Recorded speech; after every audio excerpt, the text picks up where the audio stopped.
Hello everyone. आज के इस वीडियो में मैं शेयर करूंगी बीएससी का important topic elementary knowledge of zoological nomenclature जो टैक्सोनॉमी से है। एंड ये जो नोट्स है वो काफ़ी स्पेशल्स है उन सभी बीएससी स्टूडेंट के लिए जो एग्ज़ाम की तैयारी कर रहे हैं। साथ ही साथ ये जो नोट्स है वो इस प्रकार से रेडी किया गया है कि नॉर्मल तरीके से इसको पढ़ेंगे तो आपको ईजिली समझ में आ जाएगा, क्योंकि ये हिंदी प्लस इंग्लिश में है। साथ ही साथ सिंपल लैंग्वेज में तैयार किया गया है। ये इंट्रोडक्शन टू कंक्लूजन सारे पॉइंट सिस्टमैटिकली अरेंज हैं आपके एग्ज़ाम के लिए। चलिए देखते हैं। इंट्रोडक्शंस में सारे जो जूलॉजिकल नॉमेनक्लेचर्स का अर्थ क्या है एंड उसके बारे में दिया गया है उदाहरण सहित। फिर आता है need and importance of zoological nomenclature, आवश्यकता और उसके महत्व हैं नामकरण के। जो फर्स्ट आता है एकरूपता, जिसे यूनिफॉर्मिटी कहा जाता है। फिर आता है universal communications, avoidance of confusion, classifications में सहायता। यहाँ पे यूट्यूब चैनल जो नोट्स धारा है आप उसमें कंप्लीट नोट्स आपको मिलने वाले हैं। साथ ही साथ आपको नोट्स पीडीएफ चाहिए तो टेलीग्राम में जो नोट्स धारा चैनल है आप उससे ले सकते हैं। फिर आता है हिस्टोरिकल बैकग्राउंड, ऐतिहासिक पृष्ठभूमि यहाँ पे दिया गया है। कर बायोनोमियल नॉमेनक्लेचर जिसे द्विपद नामकरण पद्धति कहा जाता है, और इसका अर्थ दिया गया है कि हर जीव के दो नाम से इसको पहचाना जाता है। पहला आता है जीनस और दूसरा आता है स्पीसीज। एंड यहाँ पे उसके उदाहरण भी दिए गए हैं, जैसे कि होमो सेपियंस, होमो क्या है एक जीनस है और सेपियंस क्या है स्पीसीज है। फिर नेक्स्ट सेक्शन में है रूल्स। इसके क्या रूल्स दिए हैं, जैसे कि स्पेसिफिक नाम हमेशा लैटिन या अंडरलाइन करके लिखते हैं एंड होमोसेपियंस का जैसे है। फिर आता है सेकेंड, जीनस का पहला अक्षर कैपिटल लेटर होता है एंड स्पीसीज का पहला अक्षर स्मॉल लेटर होता है। दोनों नाम लैटिन या लैटिनाइज में फॉर्म में होने चाहिए। नेक्स्ट आता है ट्राइनोमल नॉमेनक्लेचर, त्रिपद नामकरण। कभी कभी स्पीसीज के अंदर सब स्पीसीज आ जाते हैं और इन्हें ट्राइनोमियल नॉमेनक्लेचर कहते हैं।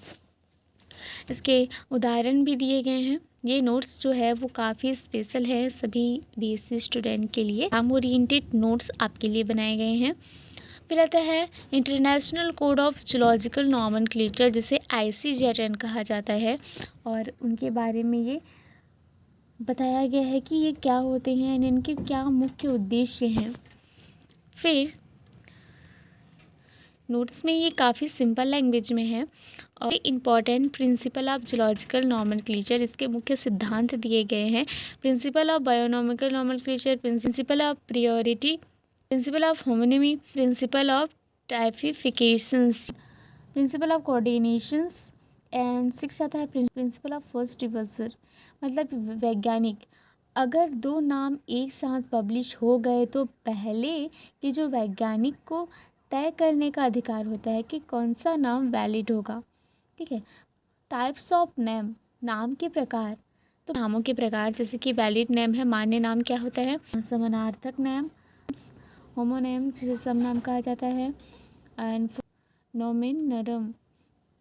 टाइप्स ऑफ कॉन्सेप्ट, प्रकार की अवधारणा। टाइप्स कॉन्सेप्ट नामकरण का आधार है। इसका मतलब हर टैक्सॉन जैसे कि जीनस, स्पीसीज, फैमिली का एक फिक्स्ड रेफरेंस स्पेसिमेन होता है। टाइप हैं इसके, जैसे कि होलोटाइप्स होता है, पैराटाइप, सिनटाइप, लैक्टोटाइप, नियोटाइप, सबके एक्सप्लेन हैं। एडवांटेज ऑफ जूलॉजिकल नॉमेनक्लेचर, इसके क्या लाभ हैं, तो सभी जीवों का एक समान वैज्ञानिक नाम होता है। रिसर्च एंड आइडेंटिफिकेशंस आसान होती है। इवोल्यूशनरी रिलेशनशिप को समझना आसान होता है। कम्युनिकेशंस में कोई कंफ्यूजन नहीं रहता। एग्जाम्पल, यहाँ पे एग्जाम्पल समरी टेबल है। यहाँ पे common name, scientific name, genus and species का टेबल तैयार किया गया है। जैसे कि मैन होमोसेपियंस, जीनस होता है होमो, स्पीसीज है सैपियंस। डॉग का कैनिस लैपस फैमिलीरीज, जैसे कि जीनस है कैनिस और यहाँ पे होता है लैपस फैमिलीरीज। कैट का होता है फेलिस कैटस, जैसे किसका है फेलिस और स्पीसीज है catus. House fly Musca domestica, genus है मोस्का और स्पीसीज है डोमेस्टिका। फ्रॉग होता है रैना टिग्रीना। लास्ट में आता है कंक्लूज़न। कंक्लूज़न में जूलॉजिकल नॉमेनक्लेचर जीवों की पहचान और वर्गीकरण का स्पेसिफिक आधार है। इससे वैज्ञानिक को कम्युनिकेशंस, आइडेंटिफिकेशंस एंड क्लासिफिकेशंस में स्पष्टता मिलती है। लिनियस द्वारा विकसित बायोनॉमिकल नॉमेनक्लेचर आज भी सभी जीवों की पहचान का सबसे महत्वपूर्ण और विश्वमान्य तरीका। ये था बीएससी का जूलॉजिकल नॉमेनक्लेचर पर नोट्स। यहाँ पे आपको बीएससी का कंप्लीट नोट्स मिलने वाला है। अगर आपको ये नोट्स पीडीएफ चाहिए तो प्लीज़ कमेंट करें, या फिर डिस्क्रिप्शन में जो टेलीग्राम लिंक दिया गया है आप उससे ले सकते हैं। अगर ये वीडियो एंड नोट्स पसंद आया हो तो प्लीज़ लाइक सब्सक्राइब ज़रूर करें एंड अपने दोस्तों के साथ ज़रूर शेयर करें। Thank you so much. मिलते हैं फिर से नए वीडियो में। Thank you so much for watching.